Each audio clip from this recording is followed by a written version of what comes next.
ગુજરાત સરકારના સતત પ્રયાસોથી વિદેશી મૂડીરોકાણમાં ઉત્તરોત્તર વધારો જોવા મળી રહ્યો છે અને આજે ગુજરાત દેશમાં મોડલ સ્ટેટ તરીકે પ્રસ્થાપિત થઈ ગયું છે।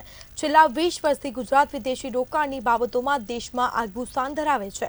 પ્રધાનમંત્રી નરેન્દ્રભાઈ મોદીના નેતૃત્વમાં વર્ષ 2003માં શરૂ થયેલી વાઇબ્રન્ટ ગુજરાતમાં દ્વિવાર્ષિક ઇન્વેસ્ટર સમિટની રાજ્યમાં વિદેશી રોકાણની શરૂઆત થઈ હતી અને તે સમયે ગુજરાતમાં કોઈ દેશની ભાગીદારી નિર્ધારિત ન હતી।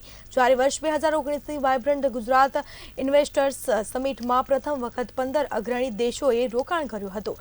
તાજેતરમાં પ્રધાનમંત્રીએ એક બેઠકમાં ભારતમાં વધતા વિદેશી રોકાણ વિશે વાત કરી હતી અને આજે રાજ્ય સરકારના પ્રયાસોથી છેલ્લા 20 વર્ષમાં 55 યુએસ બિલિયનનું સીધું વિદેશી મૂડીરોકાણ થયું છે, જે દર્શાવે છે કે ગુજરાત અવિરત પ્રગતિના પંથે આગળ ધપી રહ્યું છે।